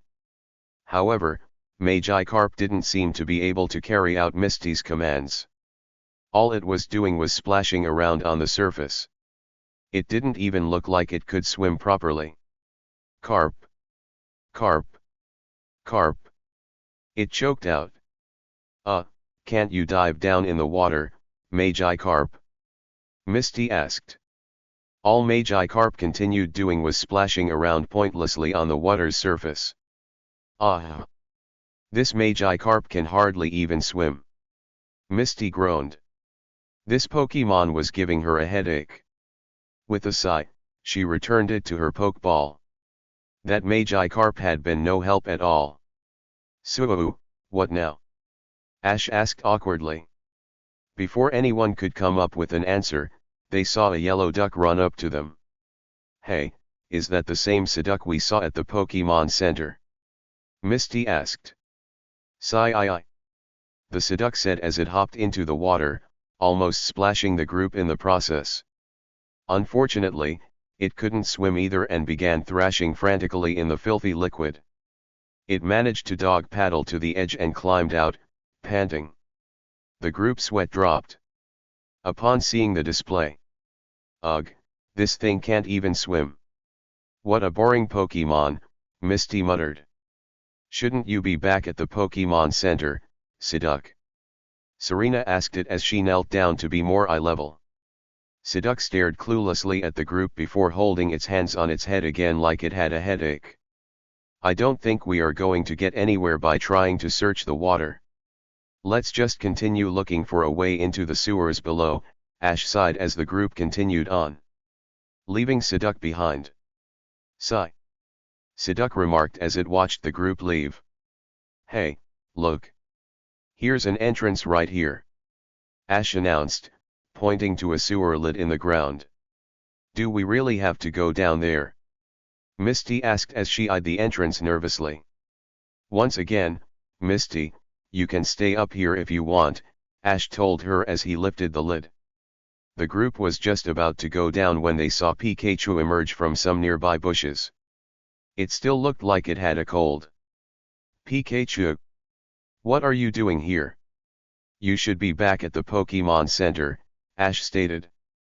Chuyu, Pikachu shook its head again. It didn't want to leave Ash's side. I get it. You are worried that we won't come back and may end up like the other missing trainers, Ash realized. Pikachu nodded its head. I guess you can come along with us. Just please be careful since you aren't feeling well, Ash told it. Pikachu said while giving a tired smile. Okay. Pikachu and I will go down first and let you know if the coast is clear, Ash planned as he made his way down the ladder into the sewers below, Pikachu following suit.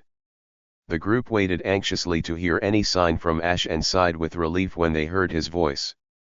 Okay, guys. Everything is fine. Come on down. Ash called up to them. I'll go next, Serena decided as she began to slowly make her way down the ladder. Careful, don't slip, Serena, Ash said as Serena came closer to the surface below. Thanks for your concern, but I'll be fine, Serena smiled. No sooner had she said this than her foot missed the next step, which caused her to stumble and fall to the ground below. Luckily, the fall wasn't very far, and Ash had managed to catch her just in time. See? It's a lot more slippery on those steps than one would think, Ash said as he smiled down at Serena. Serena was blushing heavily as Ash was holding her in his strong arms. He didn't seem to realize that he was holding her bridal style. She almost felt like she could faint. She could stay in this position forever. It was so comfortable. Hey. Is everything okay down there? I thought I heard someone fall. Brock called from above. Yeah. We're fine. Ash called back as he set Serena back on her feet. Serena let out a disappointed sigh once Ash let her go but didn't let him or Pikachu see it. Brock made his way down into the sewer next without incident. Misty was next. She was grumbling the whole way down about how this was totally gross and how badly she would need to wash herself once she was through with this. The group really hoped she wouldn't be complaining the whole way. Brock took out a flashlight from his backpack and turned it on so they could have some light, and they began their trek. As the group made their way down the sewer, they didn't notice a dark, floating figure following them. Every time it saw Pikachu's cheeks spark, it seemed even more intrigued. It really smells down here, Serena gagged as she held her hands over her mouth. Yeah. I know sewers are supposed to stink, but this doesn't smell natural. It almost smells like sludge, Brock agreed. Misty happened to look behind them at that moment and noticed the dark figure following them. Once it saw Misty was looking, it quickly moved back into shadows. Misty let out a gasp and began shivering. What's wrong? Ash asked as he and the group turned to look at her. There's something following us, Misty stuttered as she pointed her index finger in the direction where she saw the figure. I don't see anything, Ash replied as he looked around in the darkness. Trust me. I know I saw something back there, Misty said fearfully. Listen, Misty. If you're scared you can still head on back. The rest of us can continue on, Ash told her. I'm telling the truth, you little twerp. There was something back there whether you believe me or not. Misty yelled in Ash's face. All right. Settle down, Misty, Brock said, trying to calm her. It was then that Serena decided to look behind her and saw the dark figure as well. It moved back into the shadows as soon as Serena saw it. Ash. Me Misty's telling the truth. I just saw it, too, Serena stammered as she grabbed his arm for support. Really? Ash asked as he turned around to look, but once again saw nothing. Okay. Whoever that is can come on out. Show yourselves. Ash said bravely. Chuyu, Pikachu growled despite its cold. Ash is so brave, Serena thought as she looked in admiration at her hero. On the other hand, if you are a ghost or something else that's scary, you can stay where you are, and we won't bother you, Ash finished lamely, which caused the rest of the group to fall over in disbelief. So much for Ash acting brave. The floating figure began to slowly come out of the shadows right behind Pikachu. Its eye began to glow as the group began to huddle around each other fearfully. Watch out, Pikachu! Ash warned as Pikachu began to panic. Brock quickly shined his flashlight on the shadowy figure, and it was revealed to be a robotic-like Pokémon with one large eye in the middle and a horseshoe magnet at its sides. It had two screws at its bottom and one on top. It was a Magnemite. The group sighed with relief that it was just a Magnemite. Serena and Ash pulled out their Pokédexes to scan it. Magnemite, the magnet Pokémon. This Pokémon is able to float in the air by generating electromagnetic waves and can generate powerful magnetism, the Pokédexes said. Where do you suppose this thing came from? It seems odd that an electric Pokémon like this would be wandering around in the sewers of Celadon City, Ash commented. It must have come from the power plant in the city, Brock suggested. I hear that the workers use Magnemite to help run and control the electricity there. That must mean there is an entrance to the power plant from somewhere in the sewers. Ash realized. Probably so, Brock agreed. Hey, Magnemite. Do you think you could lead us to the entrance to the power plant from here? Ash asked it. Magnemite didn't appear to be listening to Ash, however. It was circling around Pikachu with a distracted look on its face. It then turned red as Pikachu watched it curiously. You don't think Magnemite is in love with Pikachu, do you? Ash asked in disbelief as he tilted his head. I don't see how that would make sense, either. Magnemite is an inorganic Pokémon while Pikachu is an animal, Brock agreed. The group then noticed Pikachu's cheeks spark once more, and Magnemite turned red again. Of course. Magnemite must be attracted to the sparks coming from Pikachu's cheeks. Brock realized as he put his fish in the palm of his hand.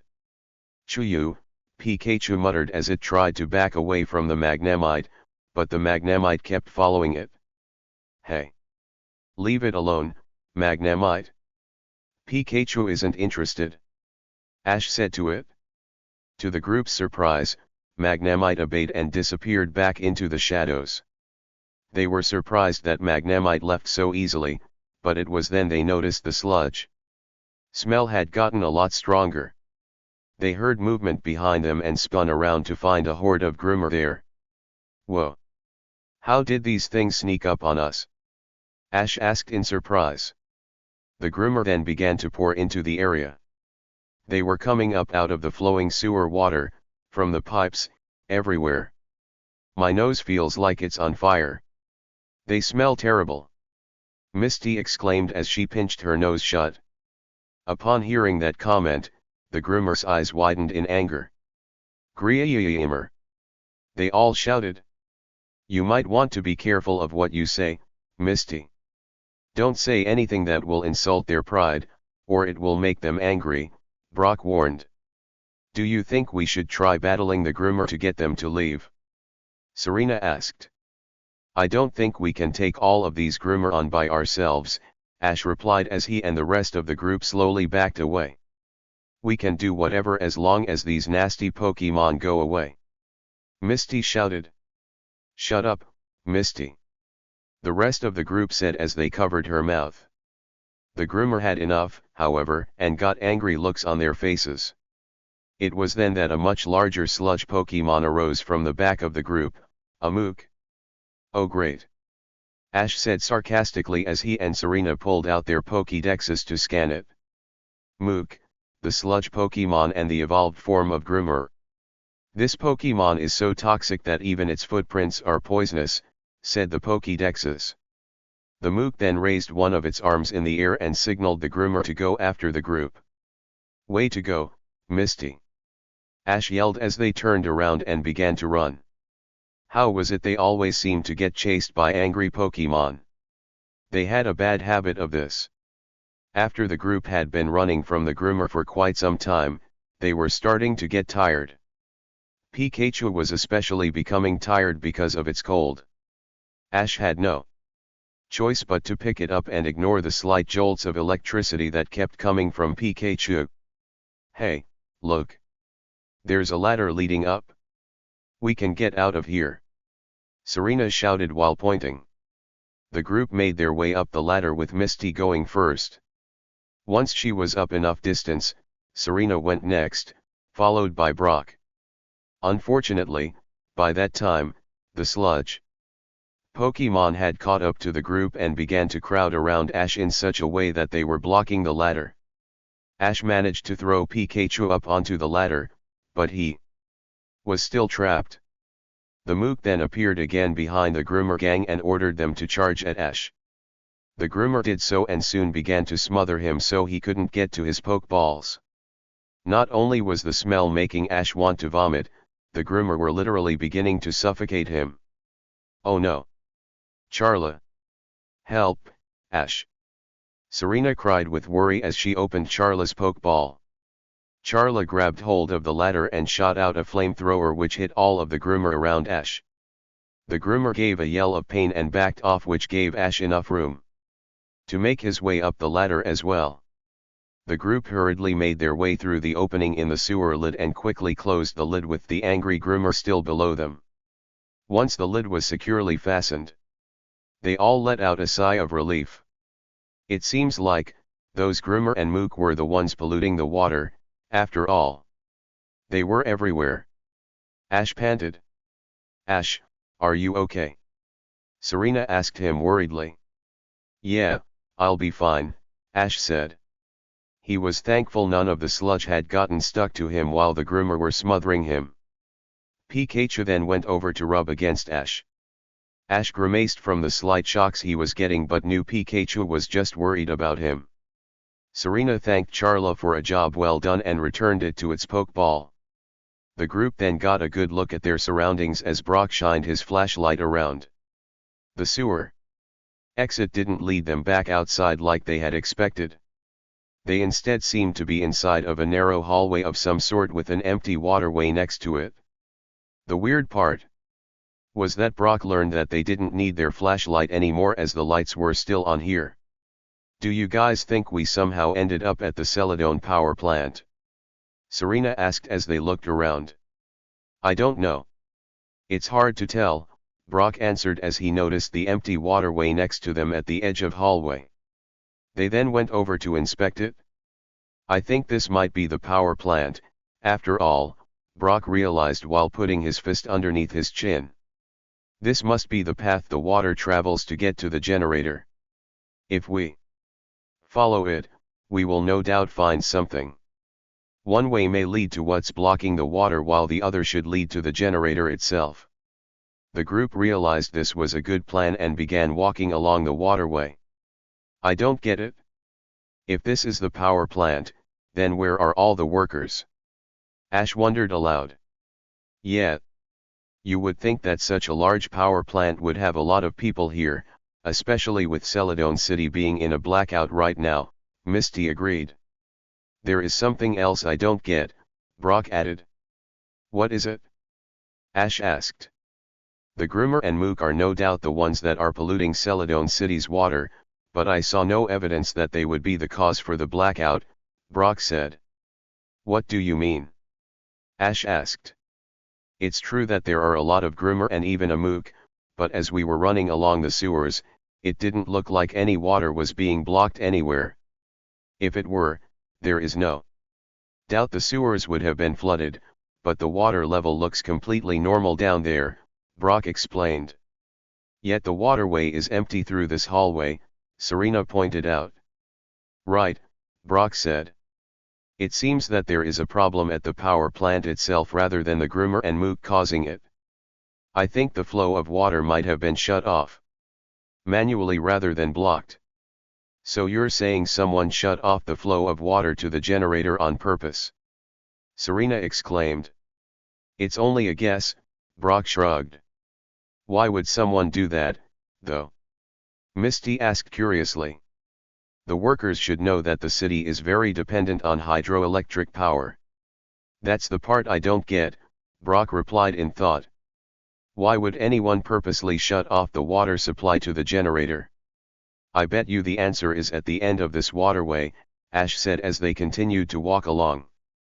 After a few minutes, the group rounded a corner and were surprised to bump into at least 4 other men. The only problem was they were men the group was hoping to never run into again. They had on black uniforms with a giant red R in the middle. They were Team Rocket grunts. Chaa, Pikachu said worriedly as it hid behind Ash's leg. It normally wouldn't be afraid of them, but it was still sick. What are these kids doing here? One exclaimed. It looks like we have some more nosy trainers poking around somebody else's business, another growled. Team Rocket. You guys must be the ones who are behind the power outage in Celadon City. Ash accused. That's right. We caused it, the first one confirmed. Why would you do something like that? Serena exclaimed. That's none of you business. A third one sneered. Yeah. For poking your nose where it doesn't belong, you're coming with us or else. The fourth one said threateningly as they pulled out pokeballs. We aren't afraid of you guys. If it's a battle you want, a battle you will get. Ash yelled. He and the others each withdrew a pokeball from their belts. It looked like a battle was going to take place. Before the group was able to release their Pokemon, something cold and hard was pressed against the back of Ash's head, which made him and the others immediately halt their movements. It was something Ash was hoping never to have directed at him. Someone was holding a gun to the back of his head. Drop the pokeballs, and turn around very slowly, a very raspy voice said dangerously from behind him. Unless you kids want us to put a bullet through your heads.